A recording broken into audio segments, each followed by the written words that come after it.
The Story of Keesh, written by Jack London. Keesh lived long ago on the rim of the polar sea, was headman of his village through many and prosperous years, and died full of honors with his name on the lips of men.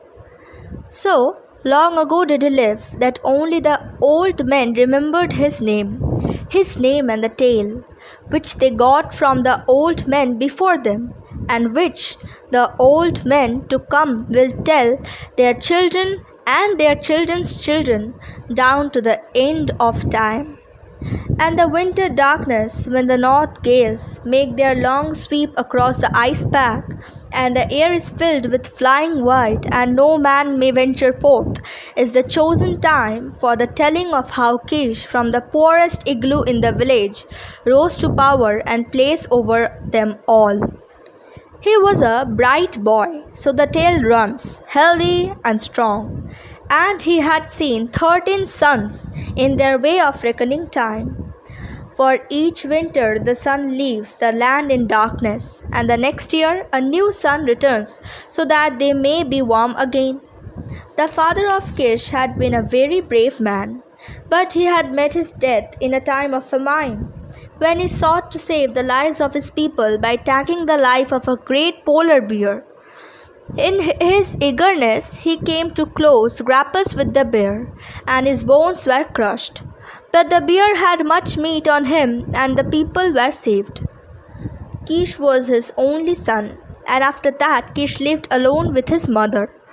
But the people forgot the deed of his father, and he being but a boy with only his mother, they too were swiftly forgotten, and along came to live in the meanest of all the igloos.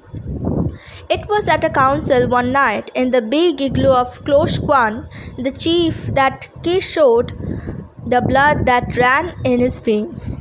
With the dignity of an elder, he rose to his feet and waited for silence.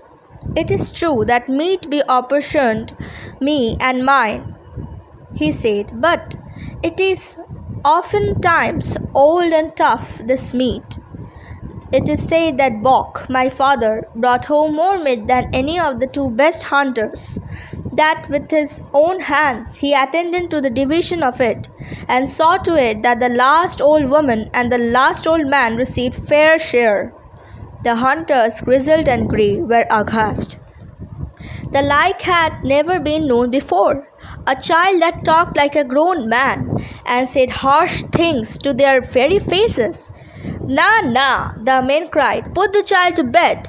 He is no man that he should talk to men and grey birds." He waited calmly till the uproar died down.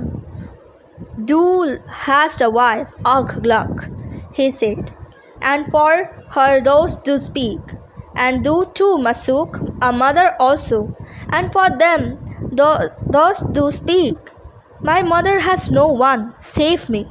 We should have meat in plenty, so long as there be meat in plenty in the tribe. I, Kish, the son of Bok, have spoken." That a boy should speak in council, old Ugluk was mumbling. The anger boiled a white heat. They ordered him to bed and threatened that he should save to no meat at all.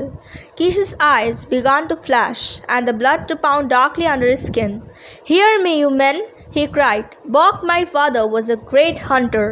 I too shall go and hunt, and the division of that which I kill shall be fair, and no widow nor weak one shall cry in the night." The next day he went forth along the shoreline. He carried his bow with a goodly supply of bone-barbed arrows, and his father's big hunting spear. And there was laughter and much talk at the event. It was an unprecedented occurrence.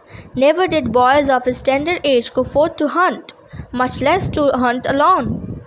Early next morning Kish strode into the village. Across his shoulders he bore a burden of fresh killed meat. "Go, you men, with the dogs and sledges, and take my trail for the better part of a day's travel," he said. "There is much meat on the ice, a she-bear and 2 half-grown cubs." and he passed into his igloo and ate profoundly, and after that slept for 20 running hours. There was much doubt and discussion.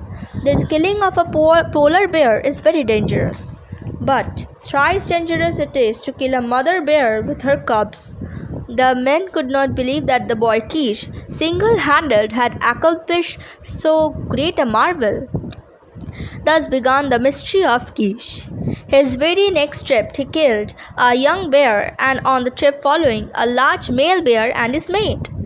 There was talk of witchcraft in the village. He hunts with evil spirits. Some of the people contended. Nonetheless, his success continued, and in the division of the meat he was just. And because of this and of his merit as a hunter, he was looked upon with respect and even awe. And there was talk of making him chief after old Kloshkwan. Minded to build me an igloo, he said one day to Kloshkwan and a number of the hunters. It shall be a large igloo, wherein Ikiga and I can dwell in comfort. But my business is hunting, and it takes all my time, so it is but just that the men and women of the village who eat my meat should build me my igloo. And the igloo was built accordingly. Keesh and his mother moved into it, and it was the first prosperity she had enjoyed since the death of Bok. Nor was material prosperity alone hers. She came to be looked upon as the first woman in all the village. But it was the mystery of Keesh's marvelous hunting that took chief a place in all their minds. And one day our clerk taxed him with witchcraft to his face. Is not the meat good? Keesh made answer. How dost thou know that witchcraft be concerned, or dost thou guess in the dark? Our clerk withdrew discomfited. But in the council one night it was determined to put spies on his track. So on his next trip, Bim and Bon, two young men of the hunters, the craftiest, followed after him, taking care not to be seen. After 5 days they returned, their eyes bulging and their tongues a-tremble. The council was hastily called in Kloshkwan's dwelling, and Bim took up the tale. Brothers, we journeyed on the trail of Keesh, and midway of the first day he picked up with a great he-bear. Yet was the bear not inclined to fight. Keesh, very much unafraid, shouted harsh words after the bear and waved his arms out. Then did the bear grow angry and rise up on his hind legs and growl. But Keesh walked right up to the bear, and bear took after him, and Keesh ran away. But as he ran, he dropped little round balls on the eyes, and the bear stopped and smelled them, then swallowed them up. With our own eyes we saw it, Bon affirmed. And this continued until the bear stood suddenly upright and cried aloud in pain and thrashed his 4 paws madly about. Witchcraft, our clerk suggested. I know not, Bon replied. And after a while the bear grew weak and tired, and he went off along the short ice, sitting down ever and again to squeal and cry. And Keesh followed after the bear, and for that day and 3 days more we followed Keesh. By this time the bear was quite sick and could crawl no farther, so Keesh came up close and speared him to death. And then Kloshkwan demanded. Then we left Keesh skinning the bear and came running. And in the afternoon of that day, when Keesh arrived, a messenger was sent to him, bidding him come to the council. But he sent reply saying that he was hungry and tired, also that his igloo was large and comfortable and could hold many men. And curiosity was so strong on the men that the whole council rose up and went to the igloo of Keesh. He was eating, but he received them with respect. Kloshkwan recited the information brought by Bim and Bon, and at its close said, So, explanation is wanted, O Keesh, of thy manner of hunting. Is there witchcraft in it? Keesh looked up and smiled. Nah, O Kloshkwan, it be headcraft, not witchcraft. He picked up a thin strip of whalebone and showed it to them. The ends were sharp as needle points. The strip he coiled carefully till it disappeared in his hand. Then suddenly releasing it, it sprang straight again. He picked up a piece of blubber. So, he said, one takes a small chunk of blubber and thus makes it hollow. Then into the hollow goes the whalebone so tightly coiled, and another piece of blubber is fitted over the whalebone. After that, it is put outside where it freezes into a little round ball. The bear swallows the little round ball, the blubber melts, the whalebone with its sharp end stands out straight, the bear gets sick. And when the bear is very sick, why, you kill him with a spear. It is quite simple. It is quite simple.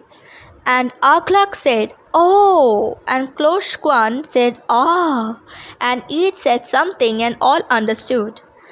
And this is the story of Kish, who lived long ago on the rim of the polar bear. And this is the story of Kish, who lived long ago on the rim of the polar sea. Because he exercised headcraft and not witchcraft, he rose from the meanest igloo to be headman of his village. And through all the years that he lived, it is related, his tribe was prosperous, and neither widow nor weak one cried aloud in the night, because there was no meat.